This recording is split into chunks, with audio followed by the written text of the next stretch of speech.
Mais uma vez, boa tarde a todos e todas.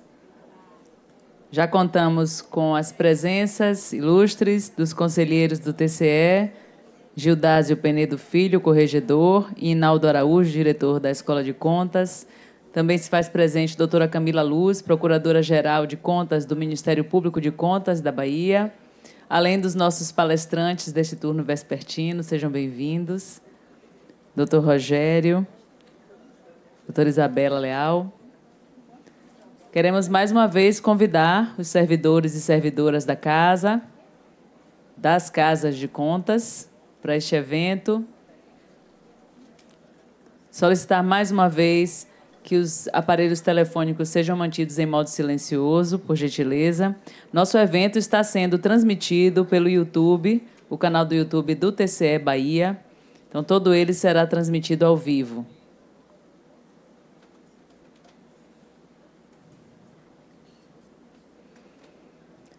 Dando sequência à programação do Corregedoria Day, convidamos o palestrante Rogério Luiz Gomes de Queiroz, que irá proferir a palestra Assédios Moral e Sexual no Serviço Público. Dr. Rogério é promotor de justiça, sendo atualmente o coordenador do Centro de Apoio Operacional dos Direitos Humanos do Ministério Público do Estado da Bahia. Seja bem-vindo, doutor.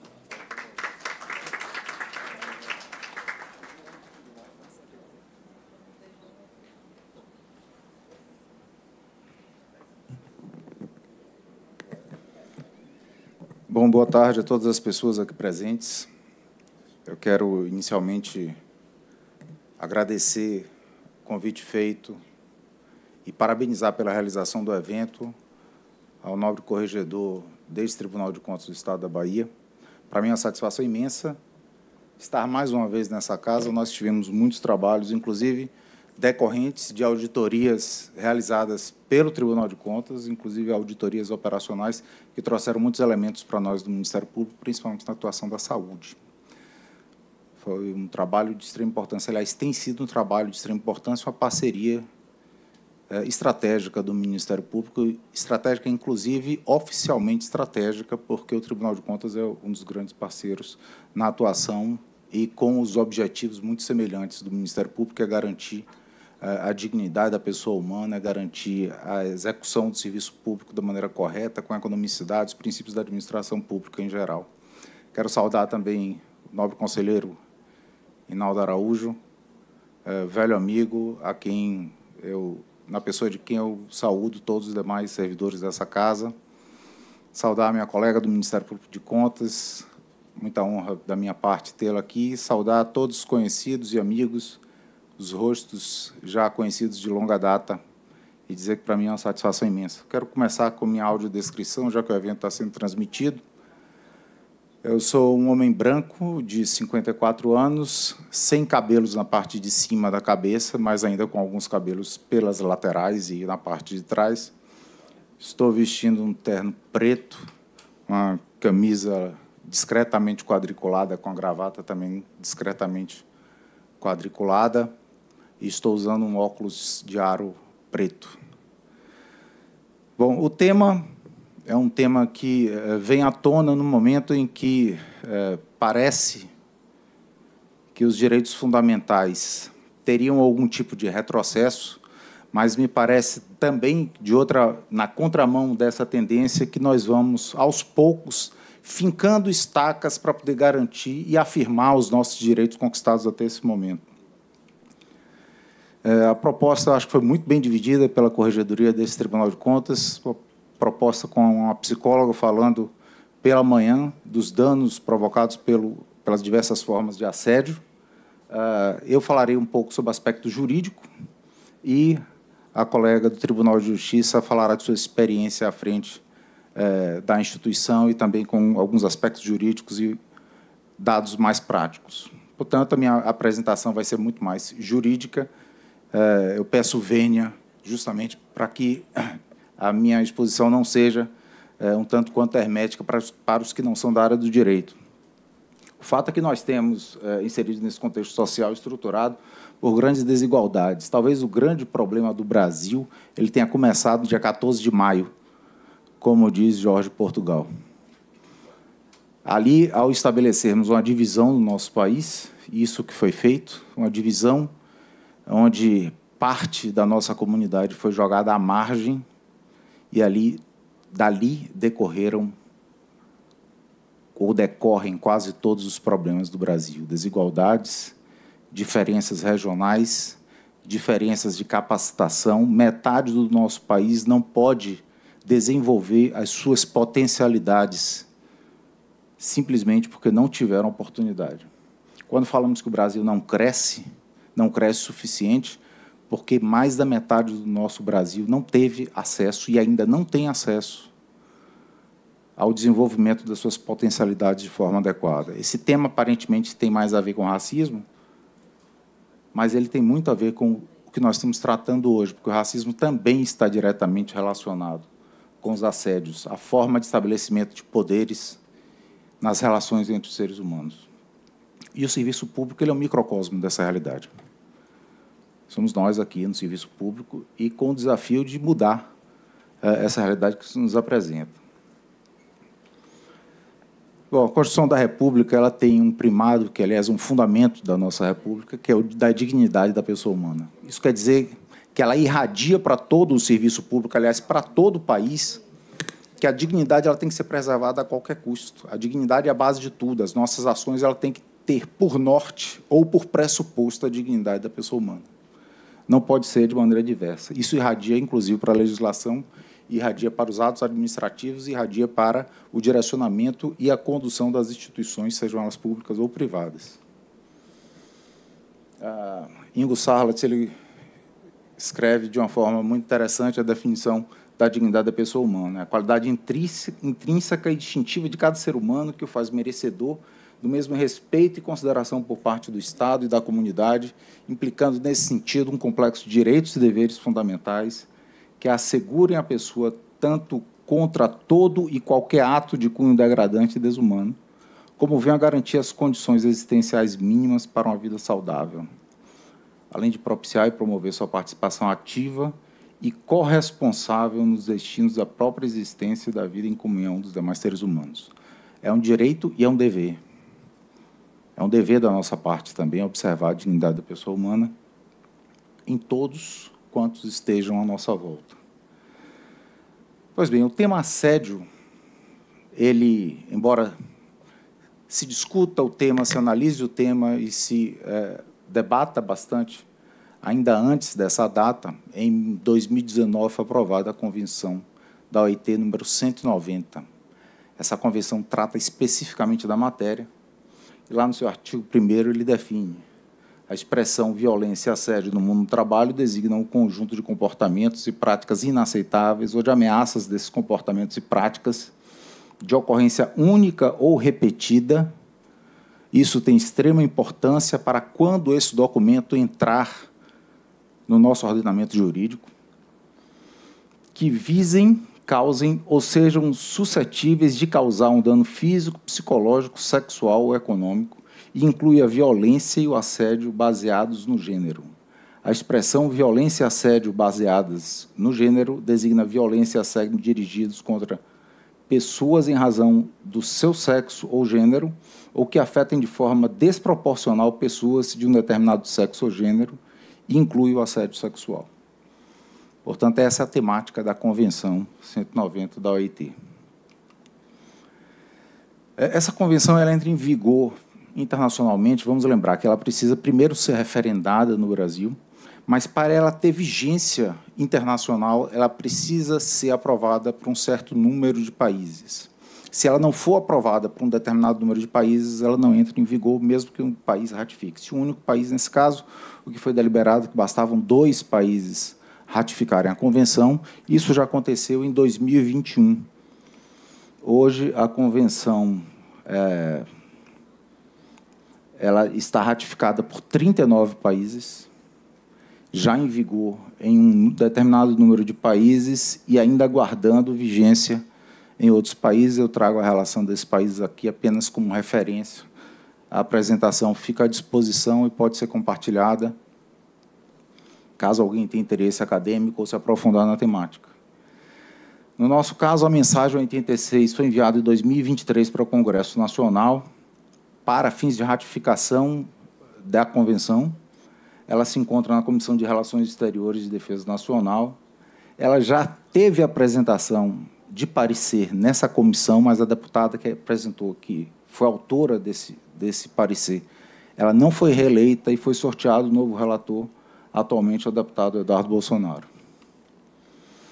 A convenção ela estabelece que deverão ser aplicados no meio de legislação e regulamentos nacionais, ou seja, a necessidade do desdobramento normativo dessa convenção e do que foi deliberado nessa convenção por conta desses países. E aqui traz uma vantagem para o Brasil, porque o Brasil se antecipa à vigência dessa convenção e já tem normativas de diversas naturezas que já vigem e que já impõem as restrições para as condutas abusivas, restrições e sanções para as condutas abusivas, independente da vigência dessa convenção. Portanto, essa convenção ela já está irradiando, embora não possa ser exigida como instrumento normativo, é o que nós chamamos ainda de soft law. Ela ainda não foi aprovada, mas a sua parte principiológica ela deve ser observada pelos países. Como foi dito ali para o Arnaldo Susaquinde, as recomendações das convenções não ratificadas constituem fonte material de direito, porquanto servem de inspiração e modelo para a atividade legislativa nacional, os atos administrativos de natureza regulamentar, os instrumentos de negociação, etc. Portanto, é fonte do direito, embora a gente trate como soft law. E aqui eu trago alguns exemplos que comprovam, né? Tanto o Conselho Nacional de Justiça, o Conselho Nacional do Ministério Público, os ministérios públicos por todo o Brasil, os tribunais de justiça, todos têm editado atos normativos tentando coibir o assédio moral, o assédio sexual no Brasil inteiro. Inclusive os tribunais de contas, e eu aqui trago para louvar a iniciativa do Instituto Rui Barbosa, que elaborou uma cartilha simplesmente extraordinária, um dos melhores documentos produzidos. Olha que eu analisei vários documentos e o do Instituto Rui Barbosa é um dos melhores. De maneira que a sensação que eu tenho é que chamaram aqui para poder ensinar padre a rezar. Mas, enfim, se essa é a ideia, aqui estou eu, também para poder louvar o trabalho feito pelo TCU, através desse acórdão 456/2022, na tomada de conta 041-890/2021, iniciativa do ministro Bruno Dantas, determinando a auditoria operacional para tentar verificar e aferir onde já existiam normas e procedimentos adequados que deveriam servir de espelho ou de paradigma para o resto do país. Esse documento, esse acordo e esse trabalho que foi feito nessa tomada de contas é um documento também exemplar. O Tribunal de Contas se debruçou sobre o tema de maneira profunda e analisou todas as possibilidades sob o aspecto criminal, sob o aspecto administrativo, e elaborou um documento realmente histórico para o Brasil. Isso é um print também da cartilha do Instituto Rui Barbosa, mostrando o resultado de uma pesquisa interna nos tribunais de contas brasileiros. Não é aqui demérito a nenhuma instituição, porque todas as instituições passam por esse problema, seja Ministério Público, seja Tribunais de Contas, sejam as instituições do Executivo, os órgãos do Executivo, e o que nós precisamos fazer é reconhecer que o problema existe e agir.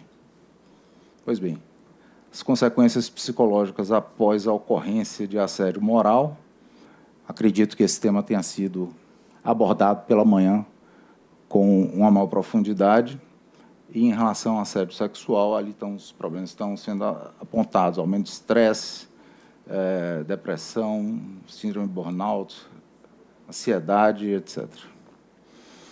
Esse esquema ele está também no documento do Tribunal de Contas e ele foi uma tentativa de estabelecer uma taxonomia na European Trade Union Confederation, a Confederação do Comércio Europeu.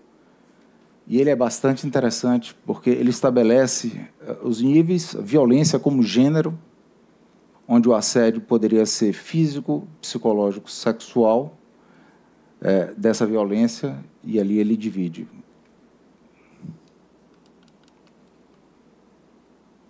A luzinha não está funcionando, não. Mas vamos lá. E ali ele vai estabelecendo quais são as formas, né? A agressão, o assédio, o mobbing, que é o assédio coletivo, bullying, intimidação, discriminação, agressão física, assédio novamente, sendo que, se for físico, pode ser bloquear ou pressionar, humilhação, minar o indivíduo, isolá-lo. São várias formas que são apresentadas, está muito bem estabelecido ali com essa divisão entre sexual, psicológico e físico. Falar um pouquinho do assédio moral. O CNMP ele define como violência psicológica por meio de conduta abusiva que, de forma reiterada e sistemática, expõe a pessoa a situações constrangedoras e humilhantes, interferindo na sua liberdade, sua dignidade e em direitos de sua personalidade.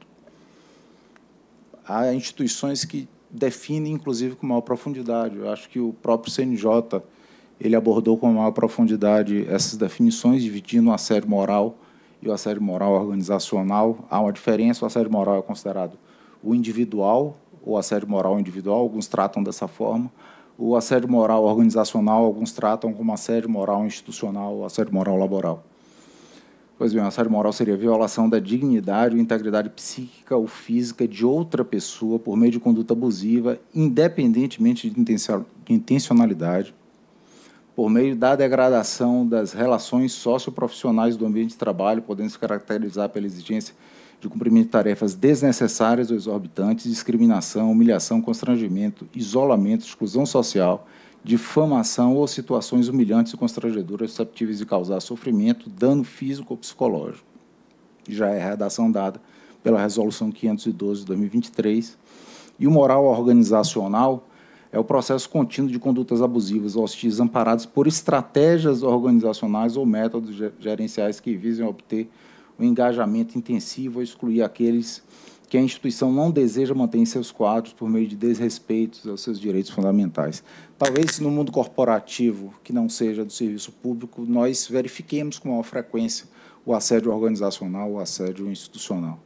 Alguns citam exemplos, quando uma determinada equipe atinge meta, ela ganha viagens. Quando uma equipe não atinge determinadas metas de venda, por exemplo, eles pagam uma prenda no meio de um congresso, se vestem de tal forma. Isso é uma maneira de estabelecer esse tipo de assédio. Outro assédio organizacional é o controle de tempo em banheiro, em sanitário, que acontece, inclusive, por meio eletrônico. Pessoas que estão em trabalho remoto, quando param de mexer o mouse ou se deslocam para o toalete, para o sanitário, têm o seu tempo contado, o seu tempo descontado, sem levar em consideração, às vezes, peculiaridades de mulheres gestantes, peculiaridades relativas, às vezes, até algum tipo de patologia ou doença que a pessoa esteja atravessando naquele momento. O TST ele define o assédio moral como a exposição de pessoas a situações humilhantes, constrangedoras no ambiente de trabalho, de forma repetitiva e prolongada. Observe que a habitualidade é exigida nesse conceito, e aí que passa a haver uma divergência em relação ao que está na Convenção da OIT, que a Convenção da OIT não exige essa habitualidade, por enquanto, até na jurisprudência brasileira, essa habitualidade para o assédio moral tem sido exigida. No serviço público, caracteriza por condutas repetitivas do agente público que, exercendo os limites de suas funções, observe, repetitivas, novamente a habitualidade como um elemento caracterizador. Tem por objetivo o efeito de atingir a autoestima, a autodeterminação, a evolução na carreira, a estabilidade emocional de outro agente público ou de empregado de empresa prestadora de serviço público, com danos ao ambiente de trabalho objetivamente aferíveis. Nesse documento, o MPT também volta a conceituar o assédio moral organizacional, conjunto de condutas abusivas de qualquer natureza exercida de forma sistemática durante certo tempo, em decorrência de uma relação de trabalho que resulte em vexame, humilhação, constrangimento de uma ou mais vítimas, com a finalidade de obter engajamento subjetivo de todo o grupo às políticas e metas da administração. Coação no assédio moral organizacional ocorre indiretamente por intermédio de um poder descentralizado. Pois bem, esse assédio ele pode ser vertical, ou seja, de um chefe para um subalterno, descendente do chefe para o subalterno, ou vertical, do subalterno para o ascendente. Pode ter um assédio de algum subalterno para um superior, o assédio moral, sim. O assédio moral, sim. Por exemplo, sabotar uma determinada equipe, você vê o indivíduo tentando sabotar para não se atingir metas. Saudar o amigo Luciano.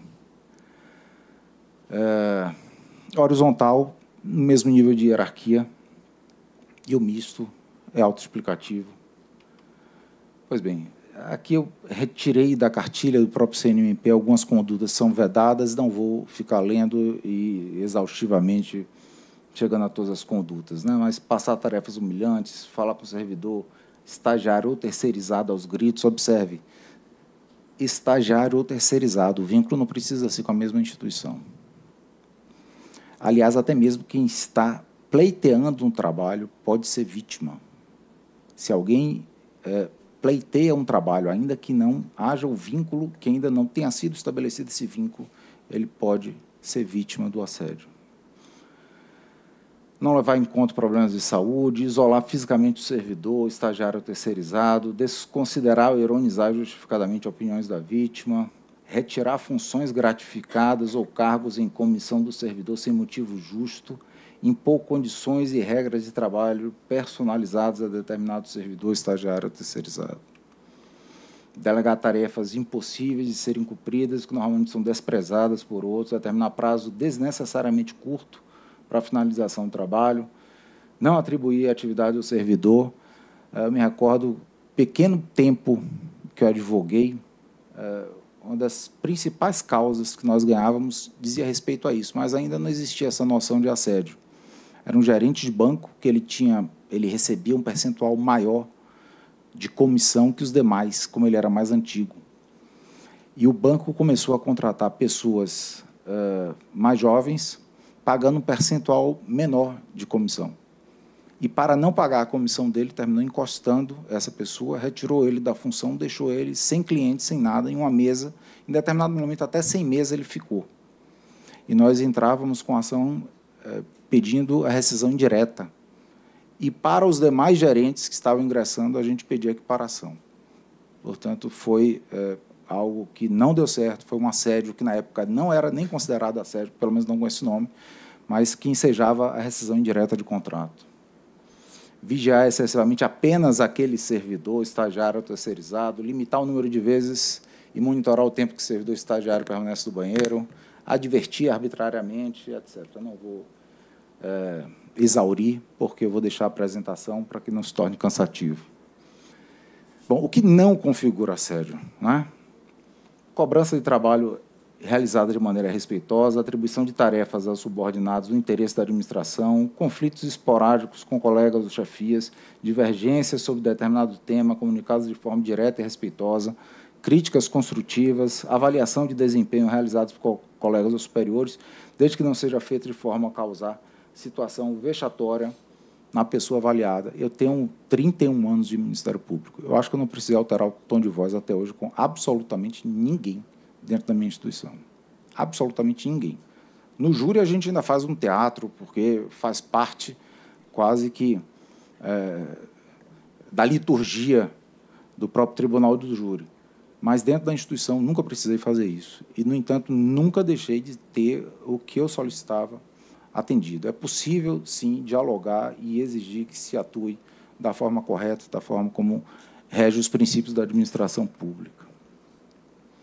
Por fim, a possibilidade de danos à própria administração pública decorrente do assédio moral, né? A imagem institucional do serviço público é prejudicada perante a sociedade, redução da produtividade, nível de criatividade dos servidores, aumento de doenças profissionais, absenteísmo, alteração constante de lotação ao posto de trabalho, com perda, inclusive, de capacitações, etc., investimento público naquela pessoa.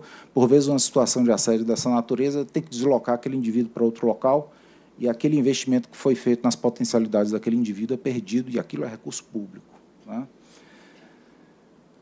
Observe que ainda há a possibilidade que a vítima busque uma reparação de danos, e isso vai gerar também uma lesão patrimonial ao erário público. Isso também pode trazer uma consequência em relação à lei de improbidade administrativa, mas eu vou falar um pouquinho da improbidade administrativa um pouquinho adiante. O assédio sexual, o CNJ define como conduta de conotação sexual praticada contra a vontade de alguém, sob forma verbal, não verbal ou física, manifestada por palavras, gestos, contatos físicos ou outros meios, com efeito de perturbar ou constranger a pessoa, afetar sua dignidade ou de criar um ambiente intimidativo, hostil, degradante, humilhante ou desestabilizador. Observe que, para o assédio sexual, não há necessidade de habitualidade. Okay? O assédio sexual, uma conduta única, já pode configurar o assédio sexual ou crime ainda mais grave. CNMP trata como conduta de natureza sexual consistente em contato físico, palavras, gestos ou outros meios propostos ou impostos a pessoas contra a sua vontade, de modo a causar-lhe constrangimento e violar sua liberdade sexual, podendo ser praticada com ou sem superioridade hierárquica. Observe aqui 2 detalhes. Com ou sem superioridade hierárquica, vale no plano administrativo, vale no plano trabalhista, mas no aspecto criminal, não. Na incidência do crime, não. Na tipificação do crime, não. Veremos um pouquinho adiante. Outra coisa, o contato físico a que trata essa conceituação, essa definição, não pode ser um contato em partes íntimas, porque, do contrário, incide um outro crime. Pode até continuar sendo o assédio sexual para fins administrativos, mas vai ocorrer aí o crime não de assédio, mas sim de importunação sexual, que é um crime mais grave. O assédio ele é classificado na doutrina como assédio por intimidação, assédio por chantagem. O assédio por intimidação é o por meio do qual o assediador busca criar condições de trabalho inaceitáveis no processo intimidatório de hostilização, restringir sem motivo a atuação de alguém ou criar circunstância ofensiva ou abusiva de trabalho. E o assédio por chantagem é o qui pro quo, isso por aquilo, ou seja, oferta de vantagens no ambiente de trabalho por atitude de cunho sexual. Ocorre via chantagem, insistência, importunação e até premiação. Né? Ceda as minhas investidas sexuais que eu lhe dou promoção, que eu lhe dou um cargo. Isso configura o assédio sexual, inclusive, criminalmente punido. O que diz o Código Penal, está lá, né? Constranger alguém com o intuito de obter vantagem ou favorecimento sexual, prevalecendo-se o agente de sua condição superior hierárquico ou ascendência inerentes ao exercício do emprego, cargo ou função. Observe que, para incidir o crime, há necessidade de ser superior hierárquico. E qual é a diferença de superior hierárquico e ascendência? Eu sou superior hierárquico dos servidores que estão lotados no Centro de Apoio de Defesa dos Direitos Humanos, mas não sou superior hierárquico dos servidores que estão lotados no gabinete do Procurador-Geral, mas ainda assim eu tenho uma ascendência por conta da diferença existente entre as funções. Portanto, nas 2 situações pode haver crime. De 1 a 2 anos e a pena aumentada de 1/3 se a vítima é menor de 18 anos. No caso do serviço público, cuidado especial no acolhimento adequado aos menores estagiários de nível médio que circulam pelos nossos corredores. O crime é tido como crime próprio, né, tanto em relação ao sujeito ativo quanto ao sujeito passivo.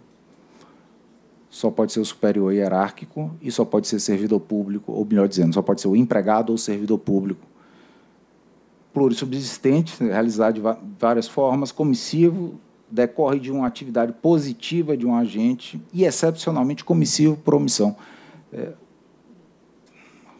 Eu estou falando aqui, talvez, um juridiquês, e aí vou me penitenciar. Bom, comissivo é aquele que tem aquele intencional, não sei se todos são da área jurídica, mas aquele intencional onde exige uma ação do indivíduo. Ou comissivo por omissão. O indivíduo ele vai agir se omitindo. Por exemplo, entra alguém, e eu sou superior hierárquico em minha sala, alguém vai assediar uma outra pessoa e eu passivamente vou observar aquele ato. Não sou eu que estou praticando diretamente, mas comissivo por omissão eu deixo acontecer, porque eu tenho o dever de agir e impedir que aquilo aconteça. De forma livre, pode ser cometido por qualquer meio, né, formal, se consuma sem a produção de resultado, bastou oferecer a vantagem em troca, a vantagem, um cargo em troca de algum serviço ou prestação ou recompensa sexual, vai cometer o crime. Instantâneo, uma vez consumado, está encerrado, a consumação não se prolonga, monossubjetivo, pode ser praticado por um único agente, doloso, a necessidade do dolo, não transeunte, praticar de forma que deixa vestígio, ou transeunte quando eventualmente deixa. Requisitos: constrangimento provocado por agente que assim age favorecido pela ascendência exercida sobre a vítima para fins de responsabilidade penal. Do ponto de vista trabalhista e administrativo, e aqui vale para a gente, o assédio sexual entre colegas da mesma hierarquia pode ser caracterizado, gerar responsabilidade ao empregador e poder público, ainda que por omissão, quando não garantir um meio ambiente de trabalho psicologicamente saudável e isento de assédio. Exige a forma dolosa pelo comportamento do agente que visa a vantagem sexual, sem o consentimento da vítima, e não necessita contato físico para se consumar. No assédio sexual horizontal, como eu falei, não existe o crime quando não há hierarquia, quando é entre colegas, o que não quer dizer que não haja infração administrativa, ok? E já existe um projeto de lei em tramitação no Congresso Nacional para tornar essa conduta também uma conduta tipificada no nosso Código. Novamente, danos, privação da autonomia, desestabilização emocional, danos à integridade física e psicológica, autoisolamento, significativa redução da autoestima, diminuição de produtividade, desconforto, irritabilidade, afastamento por doenças, desligamentos, aumento de doenças profissionais, problemas de hiperatividade, hipervigilância, que podem causar insônia, pesadelos, etc. Comprometimento permanente de saúde físico-psíquica em função de pressão psicológica sofrida. Competência. Aqui tem um aspecto interessante.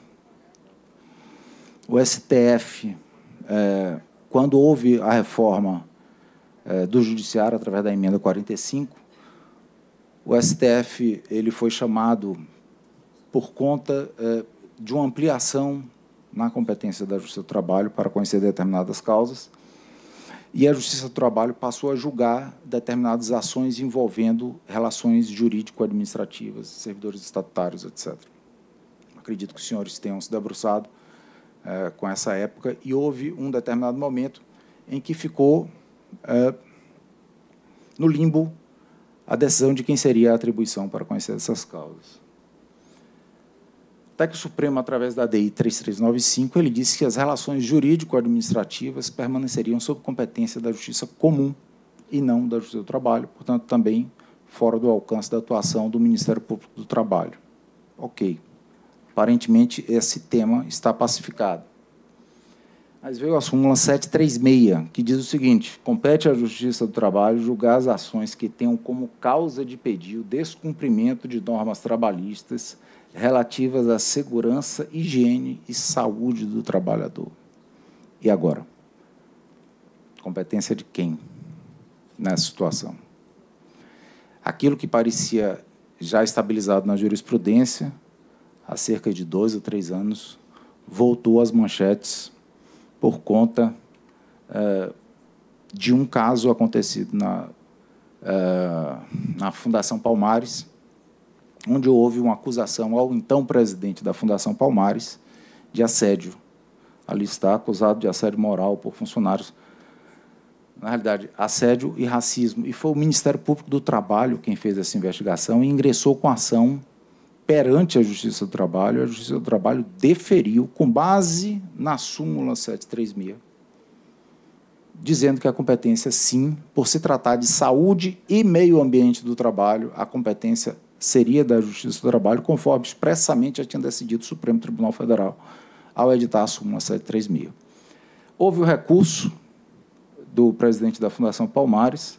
Na época, após o recurso, o Ministério Público do Trabalho, a Procuradoria-Geral do Trabalho, editou essa nota técnica, ratificando o entendimento de que a competência seria da Justiça do Trabalho e que, portanto, seria o Ministério Público do Trabalho que deveria atuar nos casos de assédio por ser relativo à saúde e meio ambiente do trabalho, portanto, estaria abraçado pela súmula 736 do Supremo Tribunal Federal. A despeito dessa nota técnica que foi editada, o Supremo, julgando a reclamação, o presidente da Fundação Palmares ingressou com uma reclamação perante o Supremo Tribunal Federal, distribuída para o ministro Gilmar Mendes, que ele diz o seguinte: os atos discriminatórios motivados por perseguição, racismo, estigmatização social de servidores com vínculo jurídico-administrativo, competência da Justiça Comum, ofensa ao entendimento firmado na ADI 3395. O ministro Gilmar Mendes entendeu que não era o caso e que a competência é, sim, da Justiça Comum, nesse caso, da Justiça Comum Federal. Manutenção das decisões proferidas pelo juiz do reclamado até que sobrevenha a nova análise pela Justiça Federal.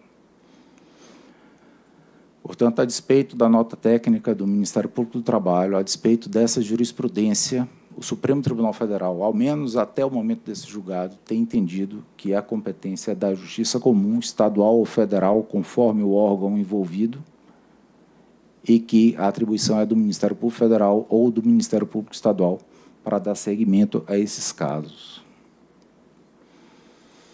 Aqui eu volto à Convenção 190, o mesmíssimo slide para destacar a segunda parte. Por que destacar a segunda parte? Porque, uma vez aprovada essa convenção, o assédio passará a ser matéria de saúde e segurança do trabalho, não mais por entendimento jurisprudencial, mas por força de lei. Se a convenção for ratificada, é o artigo 12 que nos sinaliza de que assédio é matéria que envolve segurança e saúde do trabalhador.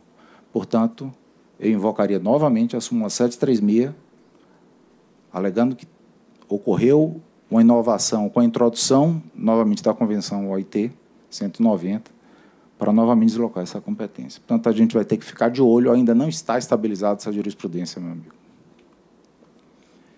É exatamente isso que a desembargadora Adriana Goulart comenta nesse julgado, que é de 2024, ali está falando de 2022, mas, salvo engano, foi julgado agora em 2024. Ela diz ali, na parte que eu destaquei, observa-se ainda que a Convenção 190 reconhece a violência e o assédio como questão relacionada à segurança e saúde do trabalho. Portanto, ainda teremos cenas dos próximos capítulos relacionados a essa temática. O CNJ trouxe também a discriminação. Eu até iniciei falando um pouco de racismo e eu senti falta. Confesso que eu senti falta dessa temática nas resoluções do CNMP e em outras, porque muitas vezes o assédio moral está relacionado ao racismo. E eu acho que o CNJ deu um passo adiante. E quero crer que as outras instituições também sigam. É importante incluir o elemento racial nas discussões relativas ao assédio moral. Fundamental, e eu acho que o CNJ acertou. Compreende toda a distinção, exclusão, restrição ou preferência fundada na raça, etnia, cor, sexo, gênero, religião, deficiência, opinião política, ascendência nacional. Nesse momento, então, que as ofensas aos nordestinos têm habitado os noticiários e redes sociais, eu acho mais do que oportuno. Ou qualquer outra que atente contra o reconhecimento ou exercício em condições de igualdade dos direitos e liberdades fundamentais nos campos econômico, social, cultural, laboral ou em qualquer outro campo da vida pública, abrange todas as formas de discriminação, inclusive a recusa de adaptação razoável. Portanto, até mesmo a adaptação laboral, quando necessária, ela pode ser considerada discriminação. Em relação a nós, aqui do Estado da Bahia, Estatuto de Servidores Públicos, embora nós não tenhamos nada referente ao assédio, nós sabemos que lá são os deveres do servidor, manter conduta compatível com a moralidade administrativa, tratar com urbanidade as pessoas, representar contra a ilegalidade ou abuso de poder, que em muitos casos termina havendo, na realidade, uma grande conivência. Da improbidade. Pois bem, essa é uma decisão da ministra Eliana Calmon, ela é de 2013. E ela dizia: improbidade administrativa, assédio moral, violação dos princípios da administração pública.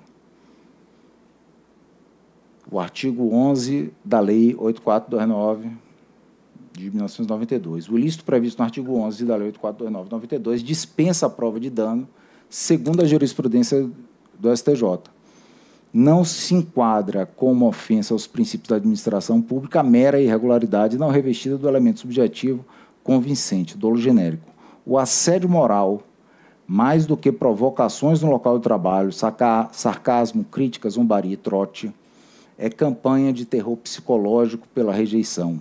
A prática de assédio moral enquadra-se na conduta prevista no artigo 11, caput, da Lei de Improbidade Administrativa em razão do evidente abuso de poder, desvio de finalidade, malferimento à impessoalidade, ao agir deliberadamente em prejuízo de alguém, segunda turma do STJ, 18 de setembro de 2013. Qual é o problema?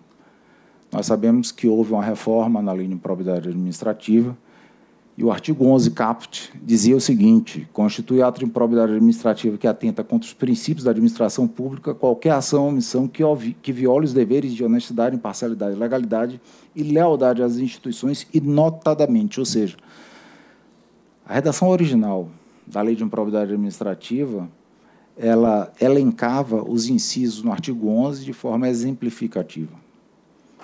Com a reforma da lei, a redação atual diz: constitui ato de improbidade a ação ou omissão dolosa que viola os deveres de honestidade, imparcialidade e legalidade caracterizada por uma das seguintes condutas. Ou seja, deixou de ser exemplificativo, passou a ser um rol taxativo. Ainda assim, ele foi muito reduzido com a reforma.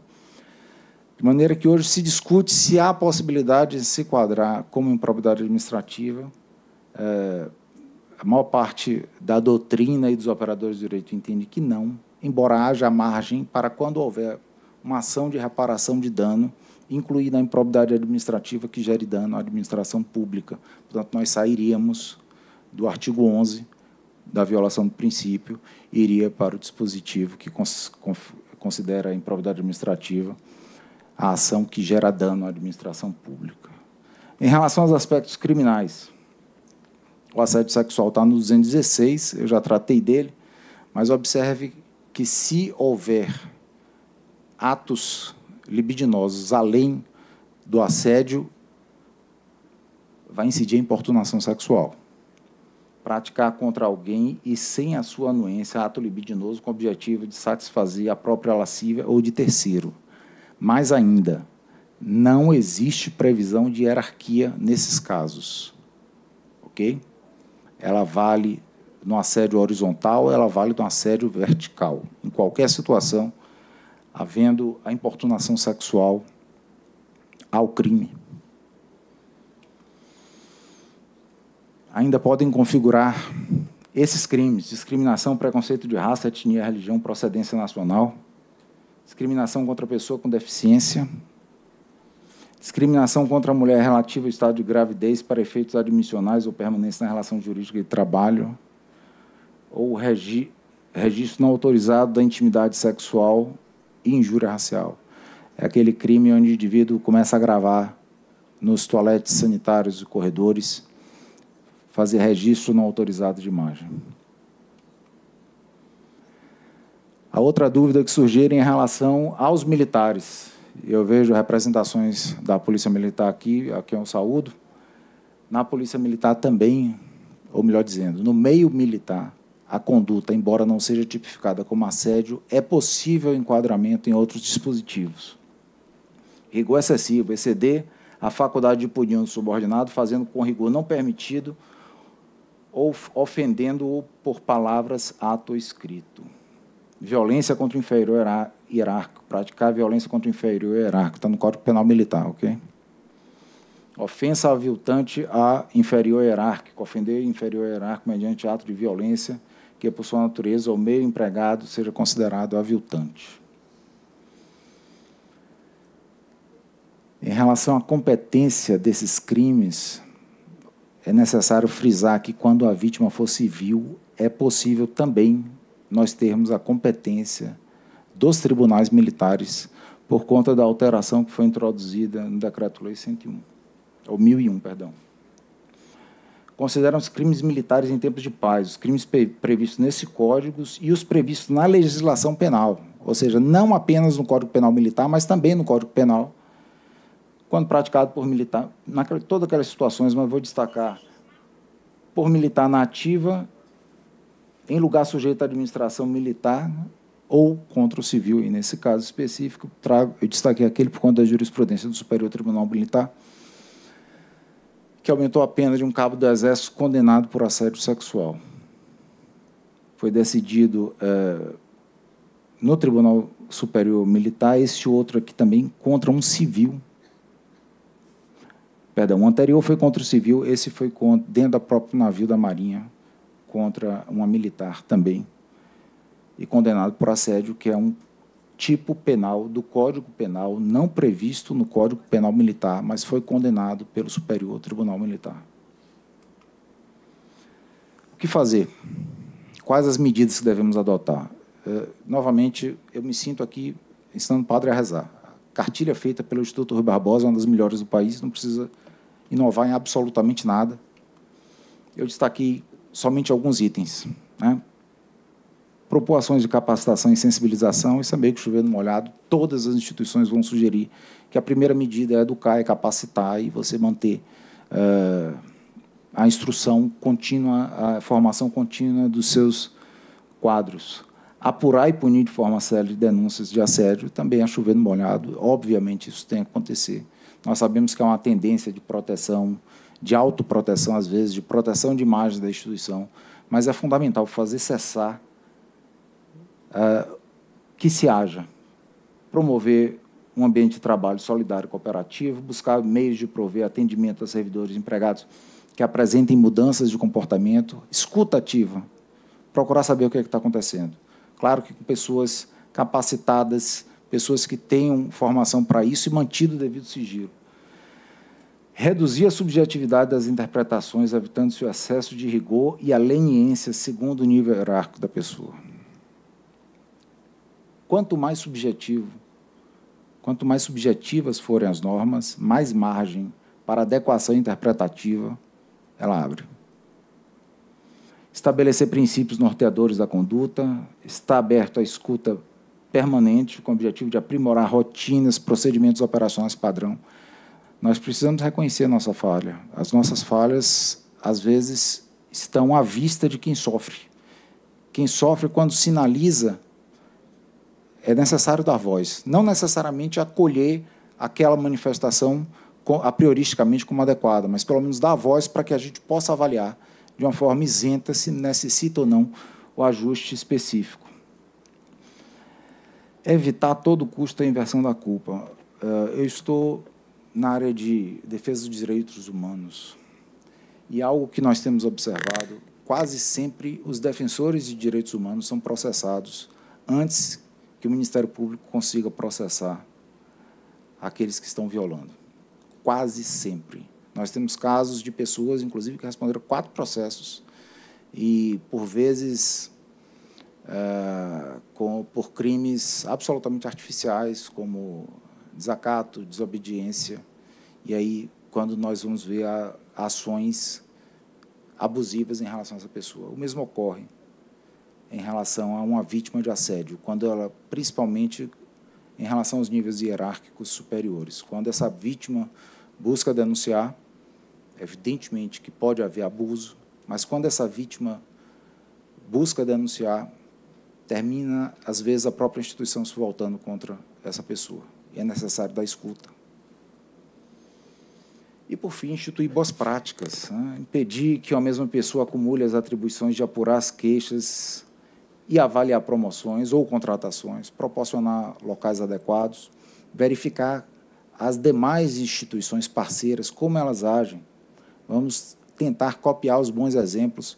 Aliás, novamente, eu não me canso de elogiar a iniciativa do Instituto Rui Barbosa, que fez um documento, elaborou um documento que me parece ser um apanhado de boas práticas de todas as instituições, de todos os tribunais de contas, e terminou desenvolvendo um verdadeiro manual de como agir nessas situações.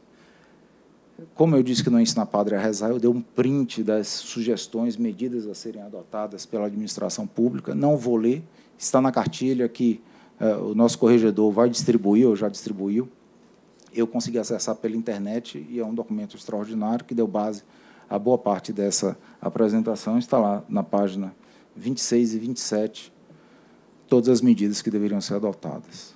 Pois bem, fechando aqui com Hannah Arendt, a cidadania é um direito a ter direitos, pois a igualdade, indignidade e direitos humanos não é um dado.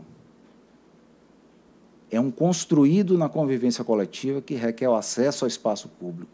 É este acesso que permite a construção de um mundo comum através do processo de asserção dos direitos humanos. Os direitos humanos são construídos no dia a dia. Os direitos humanos não são dados. O enfrentamento de assédio, ele traz na sua história muita gente que já sofreu. O enfrentamento do racismo traz na sua história muita gente que já passou por isso. Tem muito sangue nessa história. Os direitos humanos, eles carregam muito sangue para a afirmação, e é muito triste nós estarmos atravessando uma quadra no Brasil onde se vilipendia os direitos humanos dizendo que são direitos de bandidos. Não são. O direito ao espaço de trabalho digno é um direito humano. O direito à propriedade é um direito humano. O direito à liberdade de expressão é um direito humano. Estar aqui com vocês, na presença da chefia da instituição, dialogando sobre um tema áspero como esse, é um direito humano, é uma liberdade, é um exercício de cidadania. De maneira que eu parabenizo mais uma vez a Corregedoria do Tribunal de Contas do Estado da Bahia e me coloco à disposição das senhoras e dos senhores.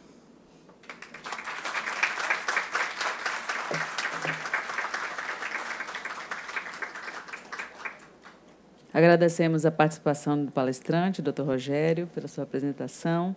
Queremos convidar a doutora Camila Luz para fazer a entrega do certificado ao palestrante.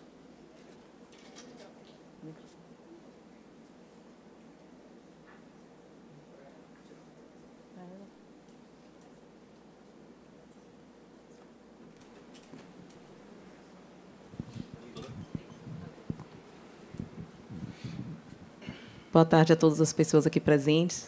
Queria agradecer, doutor Rogério, em nome de todos que estão aqui. Tenho certeza que foi uma verdadeira aula. É um tema delicado, um tema áspero, né, como você mesmo disse, mas é somente conversando sobre é que a gente vai conseguir enfrentar. Eu acho que o Tribunal de Contas sai bem quando coloca em evidência esse tema, porque é por meio de palestras como esse, seminários como esse, que a gente vai conseguir combater, né, para criar uma cultura de não assédio. Então, para isso, precisa ser debatido, precisa ser conversado, precisa ser enfrentado. Então, obrigada pelos seus ensinamentos e boa tarde a todos.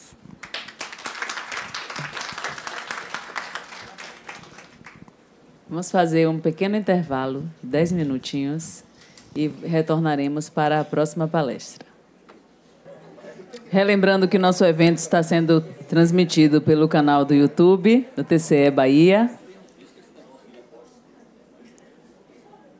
Mais uma vez, registrando a presença do presidente do TCE, conselheiro Marcos Presídio.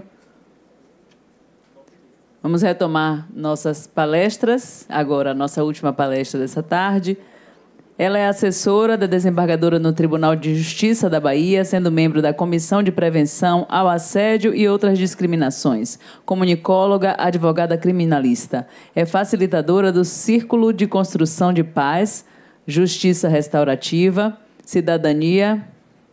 palestrante, autora de obras jurídicas, mestre em Políticas Sociais e Cidadania, especialista em Ciências Criminais, Penal, Processo Penal, Tributário e Previdenciário, professora de Direito Penal e Processo Penal em pós-graduação, graduação, cursos para OAB, concursos e de prática da Advocacia Criminal. Queremos convidar a palestrante Isabela Leal para proferir a palestra sobre a política de enfrentamento e prevenção ao assédio moral e sexual no trabalho.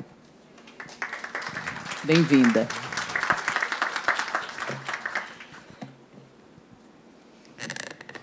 Boa tarde a todos, a todas. Em primeiro lugar, eu quero dizer que eu estou vindo representando a desembargadora Joanice Guimarães, lá do Tribunal de Justiça, porque, por conta da temática, que é uma temática que eu sou estudiosa há anos, escrevo sobre a temática e também trabalhei muitos anos, na época da advocacia criminal, com vítimas de assédio sexual e vítimas de assédio moral. Antes de tudo, quero agradecer o convite, em nome da desembargadora também, saudar a todos que aqui presentes se fazem, ao presidente, aos demais conselheiros, às demais autoridades que aqui estão presentes, bem como a todos que aqui estão também para assistir à palestra. Bom, eu vou sair um pouquinho daqui, porque eu não consigo ficar quieta. É mal de professor. E eu venho para cá, por isso que eu pedi o microfone para poder falar assim com vocês. Bom, eu quero pedir licença para falar uma linguagem um pouco mais simples, porque eu sei que não tem todo mundo aqui da área do direito. Então, eu vou tentar falar o mais simples possível para que a gente possa entender um pouco mais sobre essa política de enfrentamento, prevenção ao assédio moral e assédio sexual. Em primeiro lugar, eu preciso dizer que o tema do assédio não é um tema novo. como o doutor Rogério trouxe aqui no início, o assédio moral, tanto o assédio moral quanto o assédio sexual, vem lá do tempo da escravidão. A gente já começa a falar, lá na escravidão, os escravos eles sofriam terrores psicológicos grandes na época da escravidão. Assim como os empregadores pegavam as escravas e praticavam sérios abusos sexuais também, que a gente tinha lá de muito tempo atrás. Porém, obviamente que os valores mudam, tudo muda, e a gente está em um novo tempo. Mas eu posso dizer aqui que, quando a gente fala do assédio sexual e do assédio moral, hoje ele está ganhando um peso muito grande. Porque antigamente a gente não falava sobre isso. Já existia, já vinha ocorrendo, e agora, que bom que ele está ganhando ascensão. E a gente está conseguindo falar, fazer eventos como esses, que é de suma importância em todas as instituições, em todas as organizações. Eu tive recentemente fazendo uma palestra para a polícia e para o Tribunal de Justiça sobre o assédio, e chegando lá, os relatos que a gente escutou no final de cada palestra foram coisas assim que a gente ficou abismada. E eu, inclusive, estou com um relato aqui que, até o final dessa palestra, eu sei que vai chocar muita gente, vocês vão ouvir sobre o que é, de fato, uma pessoa assediada e o que é que acontece com ela nesse relato de uma pessoa que sofreu assédio moral por muitos e muitos anos e que ela acabou desenvolvendo a esquizofrenia. Mas aguarde que até o final eu vou trazer isso aqui para vocês. Para a gente poder falar do assédio, quando a gente fala em assédio moral, é toda conduta que a gente chama de toda violência que ocorre dentro do âmbito da organização do trabalho, dentro do âmbito da instituição do trabalho, que visa atingir, destruir a imagem de alguém. É basicamente isso, através de humilhações, através de situações constrangedoras, onde vai atingir o psicológico e vai atingir o físico da pessoa também. Olha, essa pessoa aqui acabou desenvolvendo esquizofrenia por conta do assédio moral. E quando a gente fala em assédio moral, a gente tem várias classificações. Eu quero trazer logo as 3 principais, que é o assédio moral, como o doutor Rogério chegou a apresentar, de forma vertical. Todo mundo acha só que o assédio moral é vertical. A gente pensa somente no chefe para o subordinado. Não. O vertical ele pode ser do chefe para o subordinado, como ele pode ser do subordinado para com o chefe. Então, a gente tem as 2 formas, descendente e ascendente. Bem como a gente tem a mais comum, por incrível que pareça, acreditem, nas pesquisas da Unicamp. A Unicamp ela tem feito muitas pesquisas sobre assédio moral, sobre assédio sexual, e desde 2021 que a gente está tendo pesquisas maravilhosas sobre isso, e eles trazem que a numeração, quando a gente fala de números de assédio que ocorrem em instituições e organizações, a gente tem o assédio horizontal, que é a segunda classificação de assédio que a gente tem aqui. Porque o assédio horizontal é aquele de colegas com colegas. E acreditem se quiser, para conseguir um cargo melhor, para conseguir se destacar, para conseguir mostrar para o chefe que é melhor, acaba passando por cima de tudo, de todos, e assim vai, assediando um e mais um. A gente tem várias situações. Eu digo a gente porque, como eu disse anteriormente, eu trabalhei muito tempo com vítimas de assédios sexuais e vítimas de assédio moral, e hoje, que bom que eu também estou trabalhando no Tribunal de Justiça como membro da Comissão de Prevenção ao Assédio Moral e Assédio Sexual. Então, a gente recebe essas vítimas e a gente acolhe essas vítimas. Então, são muitos os relatos que a gente tem, que, obviamente, muitos são sigilosos, mas que, para fins acadêmicos, sem revelar a fonte, eu posso trazer para vocês alguns aqui, para que vocês conheçam. Então, a gente tem o vertical, o horizontal, que é o que mais ocorre, e temos o misto. O misto é aquela famosa pessoa que a gente diz assim, a gente está pegando para Cristo. Sabe aquela história que a gente fala assim, estou pegando ele para Cristo? É o chefe e os colegas que pegam uma única pessoa e começa a atingir ali, diretamente. Eu tenho um caso, foi um caso de uma determinada instituição que a gente conhece, e esse caso, o chefe chamava uma das suas funcionárias de tartaruga, porque ela era lenta. E ele botou esse apelido. Segundo ele, apelido carinhoso. Gente, é carinhoso? Não é? Né? Então, todo mundo começou a chamar a menina de tartaruga. Então, assim, e não tinha momento, não tinha hora, não tinha lugar. Às vezes, ele estava no meio de uma reunião, chame tartaruga ali. Ele não chamava pelo nome da pessoa. E isso afetou o psicológico dela de uma forma tão grande que ela pediu exoneração do cargo. Acreditem se quiser. Ela, não, ao invés de lutar com receio, com medo, acabou preferindo sair. E isso é o que acontece com a gente. Infelizmente, nas instituições, as pessoas têm medo. Têm medo de perder o cargo, têm medo do que o chefe vai falar, têm medo do que o maior, o que está acima de você vai falar, têm medo. Desempregado hoje é difícil, né? O empregado já está difícil, imagine desempregado. Então, assim, as pessoas têm receio e acabam não denunciando, não procurando, e vai internalizando, e com isso acaba acontecendo o que a gente está vendo aí. Desenvolvimento de várias síndromes, de várias doenças que a gente tem no dia a dia. Então, esse exemplo da tartaruga é um exemplo que a gente chama de assédio moral de forma horizontal, ou de forma mista, que é exatamente o chefe e todos os demais pegavam essa única menina e chamavam ela de tartaruga e ficava ali destruindo a imagem dela dia após dia e aquilo que ela estava sentindo dentro dela. Uma vez que eu já trouxe essa classificação para vocês, a gente ainda tem o famoso assédio moral na forma virtual. O assédio moral na forma virtual, a Unicamp, em 2021, trouxe para a gente, principalmente com a época da pandemia, isso aumentou bastante, que é o assédio mais perigoso que existe, porque ele vai ultrapassar a fronteira que a gente tem do presencial e de dentro do trabalho, do local de trabalho. O assédio moral virtual é aquele que é realizado através das redes sociais, através do WhatsApp. Eu posso te dar um exemplo de WhatsApp. As pessoas, hoje em dia, com esse... É bom, porque isso aí, para a gente, facilita muito a nossa vida, mas é um risco e é um perigo. A gente pegou um caso de uma pessoa, um chefe, que, inclusive, quando eu dei esse exemplo, tiveram alguns magistrados, no dia que eu estava dando aula aqui, ele falou assim, meu Deus, eu acho que eu estou assediando. Né? Tem muita gente que vai...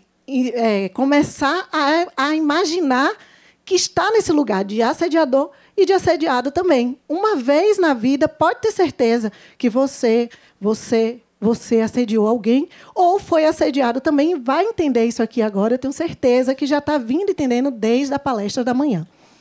E ela pegou o celular dela e mandou uma mensagem. Sabe aquela velha mensagem que a gente diz assim, não precisa ler agora, não. Não precisa fazer agora, não. Mas, olha, só precisa ver segunda-feira. Não tem problema. Isso no sábado. Sábado, 8h. Só precisa ver segunda-feira. Eu só vou precisar disso para segunda. Mas deixa eu lhe dizer. E aí, descascou. Preciso disso. A pessoa estava no churrasco, tomando cerveja, olhando, recebeu uma mensagem ali, e ali ele já ficou no desespero.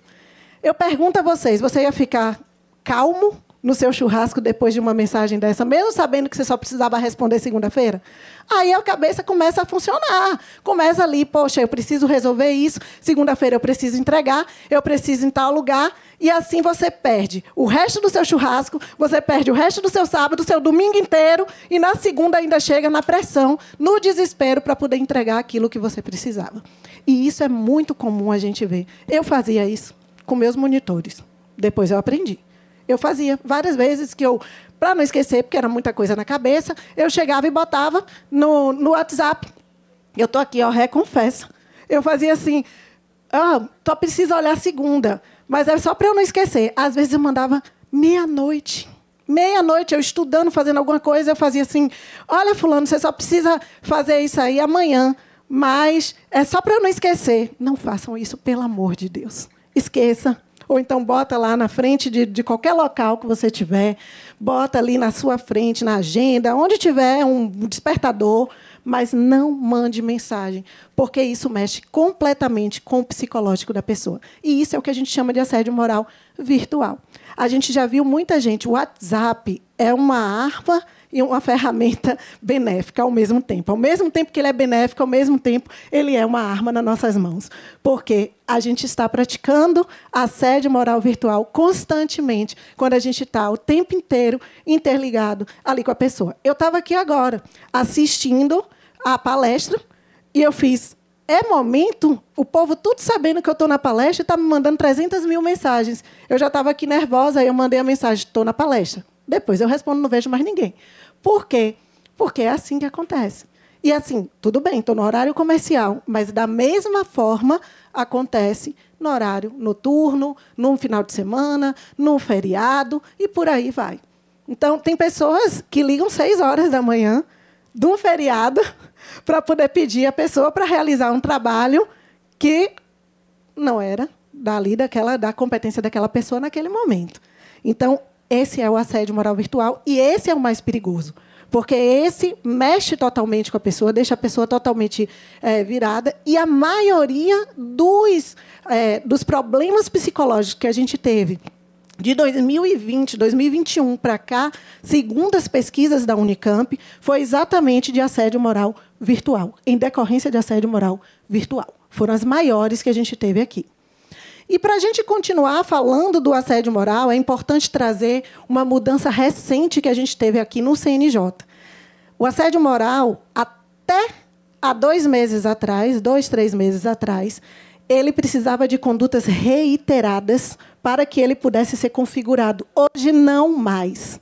O CNJ, com a mudança que ele trouxe na nova resolução, não precisa mais de condutas reiteradas. Não preciso mais que as pessoas tenham vários atos para isso. Hoje, um único ato abusivo já configura o assédio moral. Obviamente, quando a gente fala dos crimes que se adequam, que se enquadram a essa conduta do assédio moral, a gente, em alguns deles, que eu vou trazer daqui a pouco, a gente precisa dessas condutas reiteradas. Mas hoje, não mais. E isso é mudança recente, fresquinha, que a gente tem agora do CNJ. O CNJ, além disso, ainda criou uma infração administrativa, recentemente também, para magistrados, que a gente não tinha tipificado. E hoje a gente tem uma infração administrativa para magistrados, também para assédio moral. E foi um ganho para a gente, isso foi massa. Ainda está faltando o principal, que é o crime de assédio moral, que a gente não tem. A gente tem um crime de assédio sexual, mas o crime de assédio moral tipificado no nosso Código Penal, não temos. E isso é o cúmulo do absurdo, que já deveria ter há muito tempo. Então, as pessoas, quando praticam o assédio moral, que vai denunciar e que chega a algo mais gravoso, nem muitas vezes a própria instituição, a própria polícia consegue enquadrar a depender da situação. E isso é um risco que a gente tem aí. Então, muitas vezes, a gente precisa observar o que a gente está praticando. O assédio moral, ele vai atingir 3 vertentes para aquela pessoa que foi assediada e para o assediador, que ele pode responder de forma trabalhista, né? No caso, por exemplo, no assédio moral organizacional, a gente tem uma empresa privada, a gente pode ter uma justa causa, num estatutário, a gente pode ter uma exoneração do cargo, a depender da situação que a gente tem, que é a esfera trabalhista mesmo. A gente pode ter atingido a esfera civil, que é a responsabilidade civil mesmo, responder por indenização, por danos morais, por danos materiais, danos patrimoniais. A gente tem aí que vai poder também acionar. E, além disso, o principal, que são também as ações criminais. Então, ele também pode ser responsabilizado criminalmente. E aí o povo fala assim, é o último momento. Não é, não. Não é o último momento, não. Muitas vezes a gente vê o crime acontecendo, mas a gente se cala. Por que a gente se cala? Isso é um absurdo. Eu digo isso direto. Recentemente, a gente teve uma situação de uma pessoa que ela era assessora-chefe de um determinado magistrado e ela estava lá, fazia todo o trabalho para aquele magistrado, porém, ela era mais que o magistrado. Como assim? Ela sentia que ela era mais que o magistrado. E ela destratava. Enquanto o magistrado era um gentleman, tratava todo mundo maravilhosamente bem, seus subordinados, ela acabava com todos os subordinados, entre aspas, a ela. E o pior, o magistrado não sabia. Por quê? Porque as pessoas tinham medo de contar, porque ela ameaçava. Ela dizia para as pessoas que não era desse jeito. A gente choca, eu sei, mas eu disse que eu vim para chocar mesmo, porque trabalhando como comissão, a gente pega milhões e milhões de coisas que a gente tem que chamar a atenção, alertar, porque muitas vezes está acontecendo e as pessoas não sabem. E o magistrado não sabia. Quando o magistrado foi conversar com a gente na comissão, ele ficou horrorizado, porque as coisas que foram, os relatos que ele ouviu, e essa pessoa vinha há 5 anos assediando todo mundo que ali estava. Sabe o que ela fazia? Tinha uma pessoa, uma outra, que era, eu costumo dizer que era uma menina, que não se dobrava a ela, porque todos se dobravam, todos tinham medo dela, não tinham medo do magistrado, mas tinham medo dela. E aí era a única que batia de frente com ela e era extremamente perseguida. Ela, por exemplo, se chegasse processos para poder fazer, e chegava 10 processos, vamos supor que 10 mandados de segurança, e aí a pessoa, ela pegava 8 processos, botava para essa menina e pegava os outros 2 e dividia para os demais assessores. Ela fazia desse jeito. Era trabalhos excessivos. Aí, quando a menina pedia, eu preciso da minha licença-prêmio, então eu preciso de 2 dias de férias porque eu vou viajar, ela era responsável por aquilo, não dava. Ela fazia o calendário do gabinete para poder ver quem ia ficar remoto naquela semana e quem ia estar presencial. E aí, sabe o que ela fazia? Botava a menina, por exemplo, quase 3, 4 dias na semana, e os demais 1 dia na semana, 2 dias na semana. Era desse jeito. Só para vocês terem noção, eu estou trazendo esses exemplos, porque às vezes a gente fala, mas a gente não entende na prática como é que isso acontece. O que é que, de fato, é ou não o que configura o assédio moral. E aí ela ficava e a menina chorava, ela tornava o ambiente, quando ela estava, no dia que ela estava remota, o ambiente estava lindo, todo mundo sorrindo, todo mundo brincando. No dia que ela não estava, no dia que ela chegava, o ambiente ficava tenso. E isso é ruim. Isso era ruim para o magistrado, isso era ruim para a instituição, isso é ruim para tudo, porque o trabalho não rende. O trabalho não vai, as pessoas tinham medo, as pessoas ficavam receiosas do que iam ter ali pela frente. E era assim que funcionava. E aí, nessa esfera criminal, isso que ela praticou, aí a gente tem alguns crimes. Como eu disse a vocês, o assédio moral, a gente não tem uma tipificação, a gente não tem um crime específico de assédio moral como a gente tem o assédio sexual. Mas a gente tem condutas que se enquadram nesse assédio moral. Uma delas, que é a mais comum que a gente tem, é o stalking. O stalking, ele entrou no Código Penal, que é o crime de perseguição. Para quem não sabe o que é stalking, é crime de perseguição. É um crime que está lá no artigo 147-A do Código Penal, e ele entrou recentemente. E esse crime de stalking, ele sim, para o crime, preciso de reiteração. Eu preciso de reiteração de atos, perseguir a pessoa dia após dia. Percebam que é o assédio moral. Você perseguir a pessoa, tirando a liberdade dela, você tentar destruir a imagem que ela tem perante os seus colegas, é o que a gente tem no crime de stalking. E o stalking, a gente ainda tem o cyberstalking, que é o virtual, que é a perseguição pelas redes sociais, pelo Instagram, pelo WhatsApp, pelo e-mail. A gente teve casos de pessoas que recebiam e-mail de outra perseguindo. A perseguição vinha por e-mail mesmo. E errado, e, vamos dizer, ele produzindo prova contra ele mesmo, né? E recebeu depois a rebombada, porque tinha as provas tudo ali no e-mail. Então, ele mandava tudo por e-mail e ele produziu as provas que ele tinha, né, na mão para a pessoa que estava seguindo. E o stalking é o crime que a gente mais utiliza hoje para assédio moral. Quando a gente fala no stalking, agora tem uma coisa, porque o stalking ele veio com uma ação penal pública condicionada à representação. O que acha isso? Representação, ou seja, se eu, por exemplo, ver que a pessoa está sendo perseguida de forma reiterada, ali atingindo a liberdade, privando a liberdade daquela pessoa, restringindo a liberdade daquela pessoa, eu não posso fazer nada se aquela pessoa que for a vítima não representar. Ela pode representar. O que é representar? É chegar na frente do delegado. Delegado, eu quero que dê continuidade à investigação. Ou chegar na frente do próprio Ministério Público, eu quero que denuncie. Ou até no próprio juiz. Acontece, você pode representar em qualquer momento, não exige formalidade, até oralmente você pode fazer isso. Mas exige, porque se não tiver, anula tudo.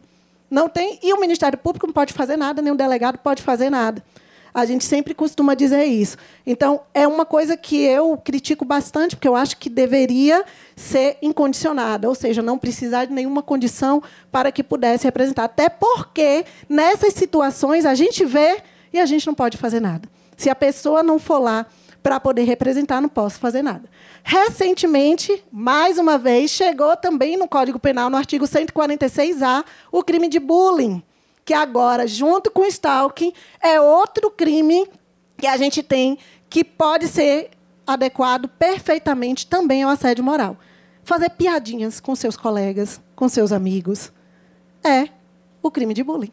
Você chamar uma pessoa ali, dar apelidos, a tartaruga. A tartaruga que eu trouxe para vocês é um bullying. Né? Então, além de eu ter o assédio moral, administrativamente trazendo, eu tenho aqui também o crime de bullying que está configurado, que surgiu agora, recentemente agora, entrou no Código Penal. Só que, mais uma vez, critico. Que bom que veio, já estava na hora. Mas sabe qual é a pena? Multa. Ninguém vai preso por isso. Né? Você vai responder com multa. E detalhe, se não acontecer um crime mais grave, ele ainda bota assim. Multa se não acontecer um crime mais grave. Então, ele é totalmente subsidiário, mas já é um ganho. Não vou reclamar, não. Porque, pelo menos, a gente já tem a tipificação do crime de bullying. E o que a gente mais vê nas instituições e organizações, até mesmo em forma de brincadeira, fazendo piadinhas que são piadinhas desnecessárias com as outras pessoas, com os colegas, até mesmo com o próprio chefe, botando apelidos e não sabendo que está praticando crime. Né? Não só o crime de bullying, mas também o assédio moral. Eu sei que tem muita gente já sorrindo aqui, porque sabe que isso acontece. A gente tem também condutas que são muito comuns que a gente vê, que são os crimes contra a honra, que também a gente enquadra no assédio moral. São eles: calúnia, difamação e injúria. A gente vê muito, artigo 138, 139, 140 do Código Penal. Lá, a gente tem também as famosas fofocas. E aí, eu acredito que aqui ninguém faz, né? Falar da vida dos outros, né? Ninguém. Não. Ainda aqui, ó. Daqui. Pois é, esse falar abertamente da vida dos outros, essa fofoca, além de poder configurar o assédio moral, ele pode configurar o crime de difamação, de calúnia ou de injúria, a depender do tipo de fofoca. Vamos lá. Calúnia. A calúnia é quando você imputa um fato falso. Esse fato você sabe que é falso. Quando eu falo em fato, eu estou falando em contar uma história. Contar uma história de alguém sabendo que aquela história é falsa, definida como uma história como crime. Por exemplo, você sabia que fulano, quando sai daqui do TCE, vai vender drogas em tal lugar, na Boca? Pronto. Choca? Choca. É uma fofoca, sabendo que é fazer calúnia, além de ser assédio moral. É um assédio moral porque você está visando destruir a imagem de alguém. Você está trabalhando o assédio moral, ele viola o bem mais precioso que a gente tem depois da vida, que é a dignidade da pessoa humana. É um bem extremamente importante. A violação vai diretamente à sua dignidade. É por isso que os crimes contra a honra são os crimes que a gente mais utiliza aqui também, além do stalking e além do bullying, que está tudo interligado. A difamação é a mais comum, que é aquela fofoquinha mesmo que a gente tem normalmente no dia a dia. E isso é muito comum, porque a difamação, eu não preciso que a fofoca seja falsa. Pode ser, eu estou contando uma história, essa história pode ser tanto verdadeira quanto falsa, desde que seja desonrosa para aquela pessoa. Aí você já tem aquela velha história de dizer: rapaz, você não soube, não? Fulano é casado e estava praticando um adultério com cicrano. Né? Estava tendo um caso com não sei quem. É muito comum a gente ver isso dentro das instituições e escutar isso. O fato de você externar isso para um colega, mas não conta nada para ninguém, não. Você já está praticando a calúnia e, ao mesmo tempo, o assédio moral. Se vocês não sabem, vocês já estão tendo, ou a calúnia, desculpa, a difamação e o assédio moral. Por quê? Porque não importa se é verdadeiro ou falso, você está difamando, você está atingindo a honra objetiva daquela pessoa, que é a reputação dela. Além do mais, a gente tem a injúria. E a injúria são palavras. Né? A gente fala da injúria como palavras, xingamentos, que a gente utiliza para destruir a imagem de alguém. Então, você chama... Eu, por exemplo, sofri muito tempo, quando eu entrei no tribunal, só que é porque eu tenho uma história. Eu entrei no tribunal em 1999. Pareço ser novinha, mas é a genética de mamãe que é boa, graças a Deus. Mas não sou tão novinha assim, não. Mas é porque todo mundo que me olha fala assim, nossa, ela é muito nova, né? É porque eu sou pequenininha, magrinha, aquela coisa. Mas não, é a genética mesmo que é boa. E aí, o que acontece? Eu entrei no tribunal em 2000, na época. E, na época, eu era tão pequenininha, eu tinha 10 quilos a menos do que eu tenho hoje, só para vocês terem ideia, magrinha, muito magrinha, raquítica. Meu apelido era filé de borboleta. E aí o povo me chamava o filé de borboleta ou me chamava de Olívia Palito. É sério, era desse jeito. E eu estou contando a vocês que foi uma coisa que me traumatizou. Eu vou contar para vocês uma experiência minha. E, nesse tempo que eu fiquei lá, depois eu saí do tribunal, né, fui fazer Direito, que foi a minha terceira faculdade. Fui fazer Direito. Aí, depois de um bom tempo, eu retornei para o tribunal. Então, assim, nessa época, eu tinha vários traumas. Porque até na minha família, o povo me chamava de Olívia Palito. Lembra daquela música do El Chan? Que falava assim, passa, negão, passa, neguinha, quero ver você passar. Aí falava assim, passa você também, Olívia Palito. Quando eu falava isso, todo mundo me chamava. E eu vou contar para vocês o que aconteceu comigo. Eu não usava saia, eu não usava short.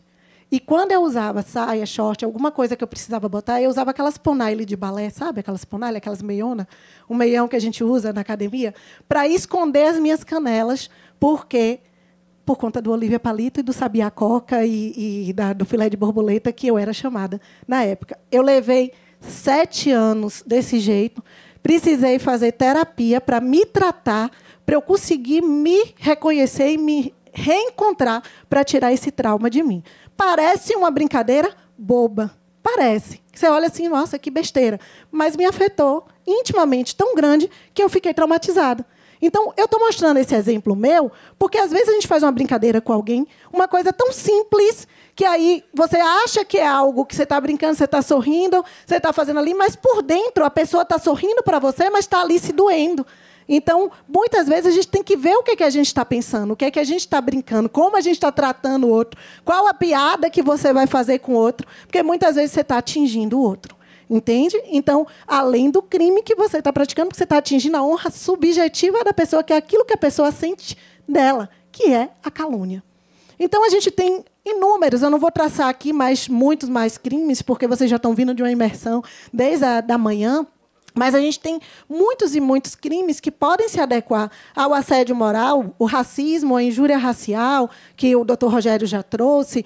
Tudo, quando a gente tem um cunho pejorativo, quando a gente fala de raça, de etnia, de cor, a gente tem essa discriminação a depender. Eu tive um caso também, outro que a gente pegou, que foi de uma mulher que ela era do candomblé, e, em algumas determinadas situações que ela precisava usar, ela utilizava um turbante e usava as contas.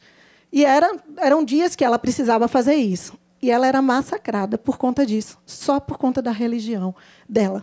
Então, assim, quando ela ia de branco na sexta-feira, né, tem gente que vai de branco na sexta-feira e ela usava aquelas contas, as pessoas chegavam e falavam, lá vem a mãe de santo.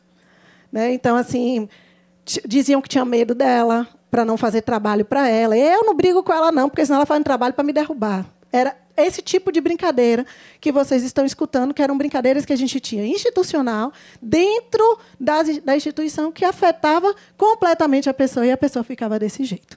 Então, assim, temos várias e várias outras que eu poderia estar relatando aqui para vocês, mas eu já vou fechar um pouquinho agora a parte do assédio moral e adentrar no assédio sexual para a gente fechar com chave de ouro.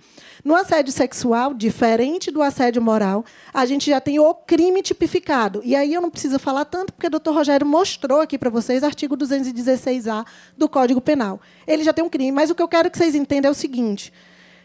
Como a gente viu na resolução do CNJ, ele traz um conceito mais amplo do assédio sexual. Isso quer dizer o quê? Que com aquele conceito do CNJ, quando a gente fala em assédio sexual, esqueça um crime agora. Falar em assédio sexual, vamos pensar num gênero, assédio, ok? Só que esse assédio de cunho sexual. Então, você tem uma conotação sexual, você vai ali, um ato libidinoso, que é um ato de cunho sexual, em que você pratica no âmbito do trabalho ou em qualquer outro lugar, porque não necessariamente precisa ser no âmbito do trabalho, você já tem o assédio sexual. O assédio sexual pelo CNJ, que é o conceito do CNJ. Porém, o crime de assédio sexual do artigo 216-A, aí esse sim, eu preciso ter uma relação entre superior hierárquico e subordinado. Só quem pode praticar o crime de assédio sexual é o chefe com o seu subordinado. É aquela velha história do teste do sofá, que a gente conhece bastante, né? Ou então, como ele disse, olha, vou fazer... Você quer ser promovido? Quero. Então, pronto, vai ser promovido. Agora, faça isso aqui. E aí pede um favor de cunho sexual. Pede um ato libidinoso, pede que faça algo para que ele possa promover. A gente teve um caso que não foi institucional, mas foi um caso de professor. A gente teve um professor com aluno, que, querendo ou não, o professor ele acaba tendo a superioridade hierárquica, inclusive isso já foi definido pelo próprio STF, que o professor também se enquadra no rol do superior hierárquico. E ele dizia, a menina foi pedir a ele um ponto, porque precisava para passar, ela tinha perdido e precisava de um ponto para passar. Ele mandou no e-mail, dizendo que ele dava o ponto se ela saísse para jantar com ele, e, quem sabe, mais tarde a gente se encontrar, acredite se quiser. E aí, o que acontece? Depois, mais 5 relatos. Quando ela foi a única que teve coragem de denunciar. Tinha mais 5 alunas que também sofreram a mesma coisa. Ele falava de tocar mesmo nas alunas, ele tocava nas alunas. Ele, obviamente, foi, né, desligado e está respondendo também. E era um professor bem conhecido aqui na Bahia mesmo. E o que aconteceu? Ele fazia esse tipo de coisa. Ele oferecia pontuação para os alunos para que as alunas fizessem algo com ele. Ou saísse com ele, ou fosse jantar com ele, ou passasse a noite com ele. Era assim que eles faziam. E, no âmbito institucional, a gente também tem várias situações dessas que pode acontecer. Deixa eu sair de férias, pede ao chefe para sair de férias. Eu estou precisando sair de férias. Olha, eu deixo, mas o que é que você vai me dar em troca? A gente já teve situações dessas. E aí a pessoa vai, e muitas vezes, com medo de perder o emprego, cede à investidura do chefe. E fica arrasado. E se acaba, e chora, e fica com aquilo guardado e não consegue denunciar, porque tem medo do que vai vir do que vai vir depois. Isso é o assédio sexual. Agora, a gente tem outras condutas criminosas, que esse assédio sexual, que eu disse gênero, que a gente tem, que também pode se enquadrar, que é a importunação sexual, inclusive o estupro. Aí, muita gente não sabe que o estupro também pode incorrer no assédio sexual, não é o assédio sexual crime, lembre-se disso, eu estou rebatendo bastante isso para poder não ter essa confusão. O assédio sexual em que o CNJ enquadra a conduta assediosa. Por exemplo, um beijo roubado. É muito comum a gente ver brincadeiras entre colegas, né, principalmente entre colegas, de beijos roubados. Chega ali, pega a pessoa e dá uma bitoquinha. Pronto. Se ele utilizar de violência, é estupro. Ou de ameaça. Se ele puxar o cabelo da pessoa, fizer isso e beijar, é estupro. Que é estupro. Para Carnaval de Salvador, a gente vê muito isso. Não, no Carnaval, são várias e várias pessoas que quando é pego em flagrante, é conduzido por estupro. Eu tive um amigo meu, inclusive, que participou daquela famosa rodinha, que a mulher passa, eles fecham a rodinha, puxam pelo cabelo e vai todo mundo beijando. Ele era um dos e foi por estupro. Denunciado por estupro no Carnaval, foi pego em flagrante na hora. Então, assim, por quê? Porque o estupro, eu preciso constranger alguém, mediante violência ou grave ameaça, a praticar comigo um ato libidinoso, que é um ato de cunho sexual, ou conjunção carnal. Eu não preciso do ato sexual, basta o ato libidinoso. E quando eu puxo o cabelo e dou o beijo, eu estou praticando um ato de cunho sexual. Então, e esse puxar o cabelo é a violência. Não é importunação sexual, é estupro mesmo. Agora, se você pegar a pessoa e der um beijinho sem usar de violência nem grave ameaça, também não vai ficar impune. É importunação sexual. Então, estou mostrando para vocês que são inúmeras condutas que a gente tem que pode enquadrar tanto no assédio moral quanto no assédio sexual. E isso leva a danos terríveis e a traumas terríveis. Então, o que eu peço a vocês é, não se calem, denunciem, vá, busque ajuda. Lá no tribunal, a gente tem a comissão de prevenção e enfrentamento ao assédio e às outras discriminações, o qual eu faço parte, junto com a desembargadora Joanice, que é a nossa presidente da comissão, e lá a gente acolhe essas vítimas.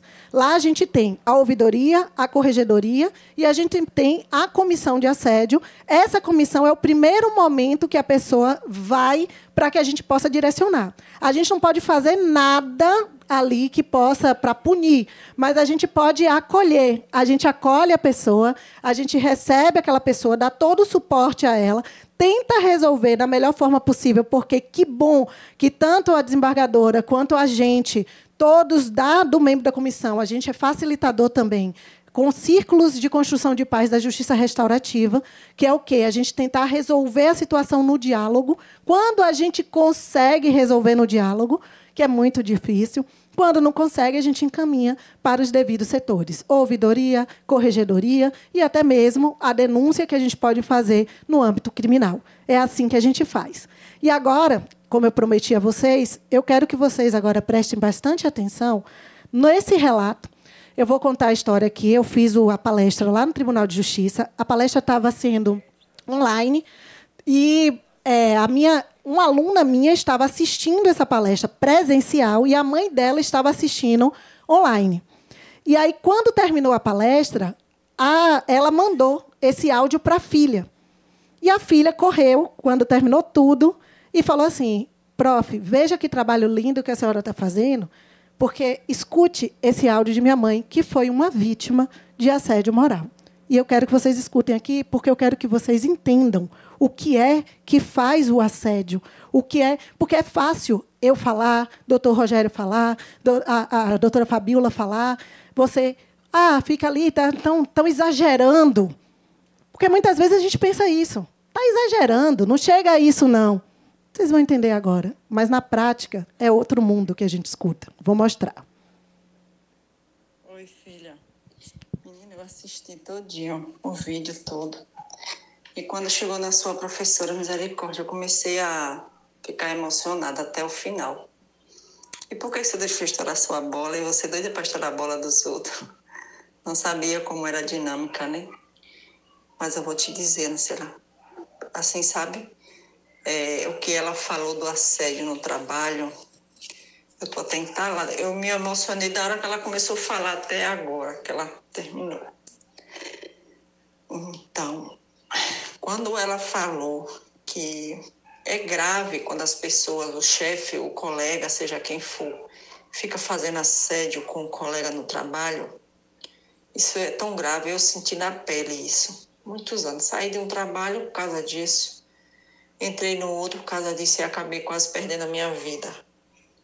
Porque eu cheguei era tanta humilhação, tanta coisa, que eu cheguei num estágio que várias vezes eu olhei para aquela janela do 12º andar e pensei em me jogar. Não fiz isso porque eu pensava em você que estava em casa, filha. Por muitas vezes. Pensava, minha filha vai ficar sozinha. Muitas vezes não fiz, mas isso me deixou marcas que até hoje eu não consigo ouvir nem falar. Quando eu ouço falar um nome de pessoas, eu estou na rua e tem pessoas com aquele nome que era das minhas chefas, me arrepia toda, me dá um... Você sabe como eu fiquei. E quantas vezes eu pensei disso, ou então tirar a vida delas mesmas. Então, quando as pessoas fazem isso, eles não sabem o quanto está machucando, o quanto afeta isso a vida da pessoa. E se eu pudesse, se eu tivesse nessa palestra hoje aí, eu acho que eu não conseguiria ouvir, eu não ia conseguir ouvir, não. Eu ia ficar emocionada da hora que ela começou, agora até a última hora que ela falou aí, das bolas. Então, isso que ela falou é surreal, sabe? Tem marcas assim que eu não consigo apagar até hoje. Às vezes você diz assim, mãe, eu esqueço. Lembra que a gente conversou ontem? Você fala, não, o passado eu esqueço. Mas só quem viveu, filha. Só quem viveu o abuso. Só quem viveu as coisas que eu vivi. é quem sabe. E quem vive é quem sabe. Você não sabe como era humilhante. Essa pessoa é branca, é chantageada de todas as formas, é humilhada. Se tinha cabelos longos, eu era humilhada. Se eu era da roça, eu era humilhada. Então era sufocante isso. Muito sufocante. Enfim, beijo. Que Deus abençoe essa professora, viu? E as outras demais. Mas foi muito linda a palestra e tudo que ela falou. Sei que ela nunca passou por uma situação tão parecida. E ela sabe falar com tanta precisão do que ela estava. Pronto. Sentiram? Eu vi que teve gente até que se emocionou, né, aqui. Porque é forte. Eu falei a vocês, é forte. A gente entender, só assim a gente entende, de fato, como é que a coisa acontece. E quando ela fala no início, ela fala assim, por que estourou a sua bola? Foi porque lá eu fechei a nossa palestra com uma dinâmica. Eu fiz uma dinâmica, chamei 5 pessoas na frente, entreguei bolas de assoprar para essa pessoa, para elas, e aí pedi e falei, botei a bola cheia e entreguei um palito na mão de cada um e disse assim: olha, quem ficar com a bola cheia vai ganhar os brindes que eu tenho aqui. Pronto. Não precisei nem terminar de falar. Começaram um a estourar a bola do outro. Começou a confusão, aí um só ficou com a bola na mão. E aí foi o que eu perguntei. Por que vocês estouraram a bola um dos outros? Ué, mas você não deu o palito? Eu fiz, mas eu mandei estourar. Eu pedi que vocês ficassem com a bola cheia. Eu só pedi isso. Eu não pedi que ninguém estourasse bola de ninguém. E assim é a nossa vida. Por que para a gente crescer, a gente precisa estourar a bola do outro? Por que para a gente crescer, a gente precisa passar por cima do outro? A bola estava na mão de todo mundo, as oportunidades todo mundo tem. Todo mundo tem igual. Se a gente souber trabalhar em equipe, se a gente souber trabalhar certo, a gente vai conseguir fazer por nosso chefe e pela nossa instituição. É melhor do que um fazer e outros não fazerem. Agora, a gente prefere estourar a bola um do outro para poder sobressair. Quem tem que sobressair não é você. Quem tem que sobressair é a instituição que você trabalha. Você faz parte dela. Nós temos uma equipe para trabalhar. E, quando a gente trabalha em equipe, se cada um faz um pouco, o trabalho rende e a gente consegue fazer.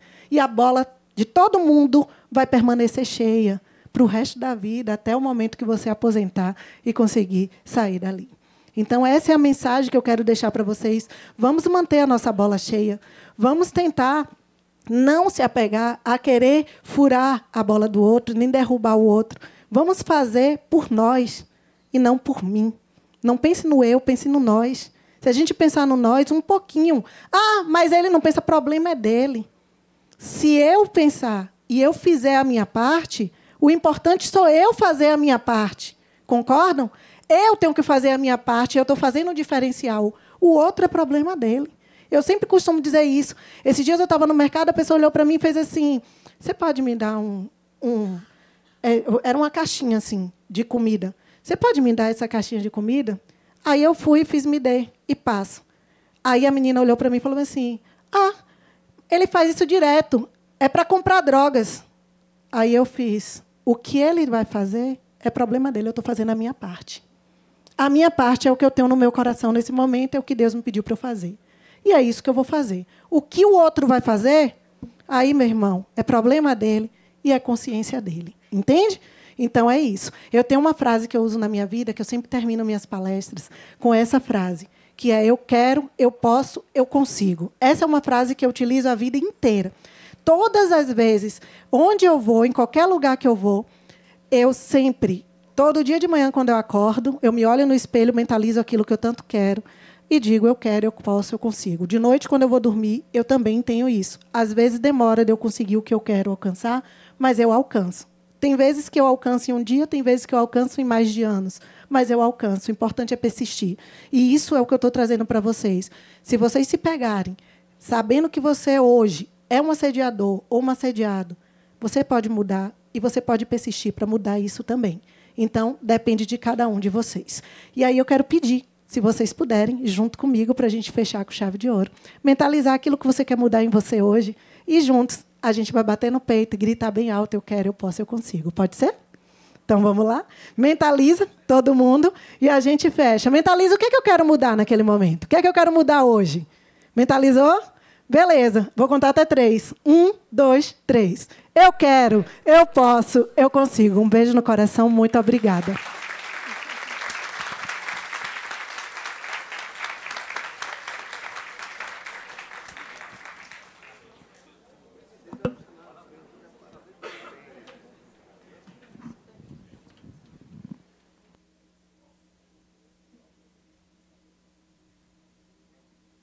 Palestra maravilhosa. Obrigada.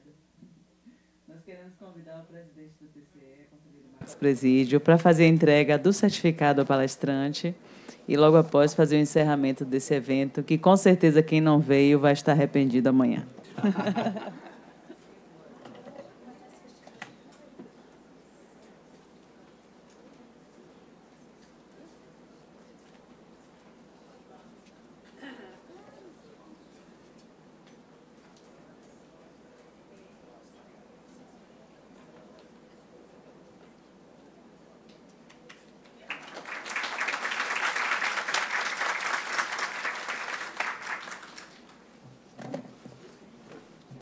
Desculpado.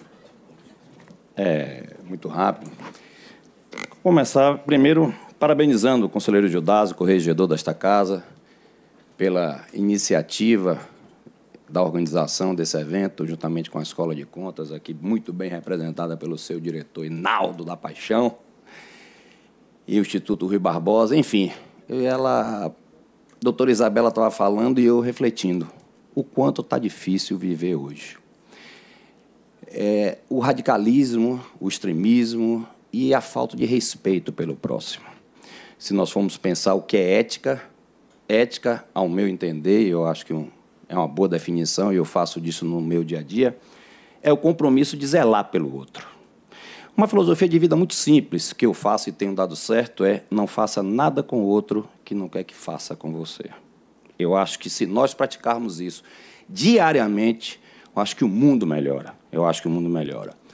E, coincidentemente, ontem, a filha de uma pessoa muito próxima a mim foi chamada na escola porque, na sala dela, criaram uma comissão e fizeram a eleição da menina mais feia da sala. É triste, mas é verdade. E está muito próximo a nós, né, essas ocorrências. E, não contente com isso, chamaram a menina e perguntaram a ela como é que ela se sente sendo a menina mais feia da sala. Veja, é inadmissível um comportamento desse. E a gente imagina o sofrimento dessa criança internamente, as sequelas que isso trouxe e vai trazer na vida dela.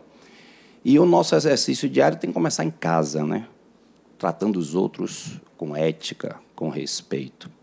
Quanto ao assédio sexual, nem se fala. Você abre aí as notícias todas dos feminicídios que às vezes começam com os assédios e os finais são trágicos. Mas eu quero dizer também, doutora Isabela, que eu muito me orgulho desse Tribunal de Contas, de presidir, de suceder esses 2 ex-presidentes, no sentido do ambiente de nosso trabalho. Eu costumo dizer ao presidente do sindicato ali sentado que você pode achar outro ambiente igual, melhor que aqui, desafio a achar. E não podia ser diferente, nós, da presidência, conselheiros que fazem parte desse tribunal, jamais iremos aceitar qualquer tipo de assédio, seja moral, seja sexual, enfim. Só que a gente precisa ter a notícia.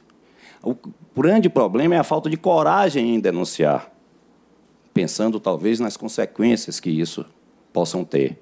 Tenha certeza, doutora Isabela, que é um compromisso nosso de tratar de forma séria, de forma sensata também, porque também tem os casos, que não foi dito pela senhora, mas também que, às vezes, não são verdade, que a pessoa denuncia e que não são verdade. Recentemente, eu peguei um Uber e eu converso muito com as pessoas, e ele veio me contar a história da vida dele, de Uber.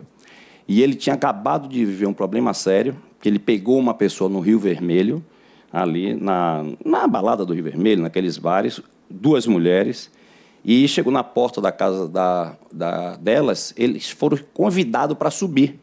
Ele não subiu, e eu vi sinceridade como ele estava sofrendo, me contando aquilo, e as mulheres denunciaram ele ao Uber, e era o sustento que ele tinha ser Uber, o alimento da família dele, denunciaram ele, ao contrário, como assediador das mulheres. Então, veja como o mundo está complexo de se viver.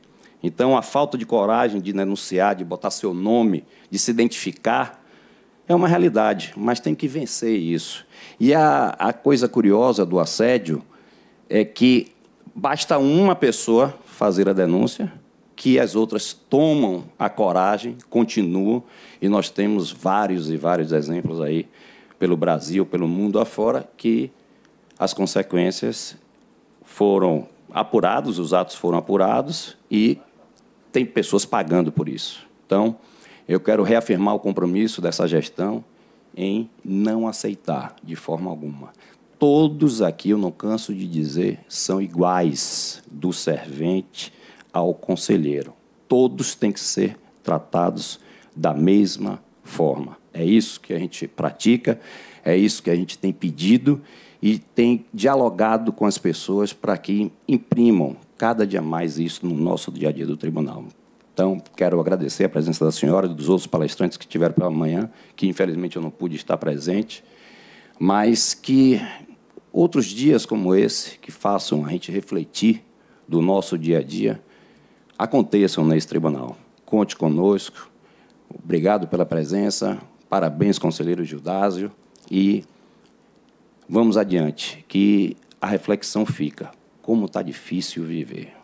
Mas viver é bom, vamos continuar e vamos lutar contra a falta da ética e os assédios, seja moral, seja sexual. Muito obrigado. Eu gostaria de dizer hoje, doutora Isabela, evidentemente que o ato já estava concluído no início da semana, mas não poderia ser diferente. Hoje publicamos no Diário Oficial desse tribunal o ato 107, que dispõe sobre procedimentos de acolhimento a situações de assédio moral e sexual e todas as formas de violência e discriminação no âmbito do Tribunal de Contas do Estado da Bahia. Está publicado hoje. Leiam, pratiquem e vamos fazer um dia a dia muito melhor. Muito obrigado.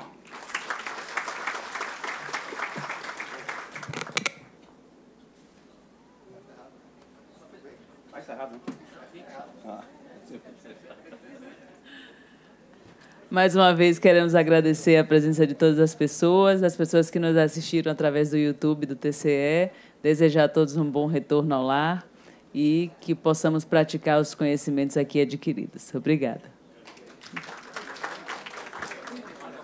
Pois não.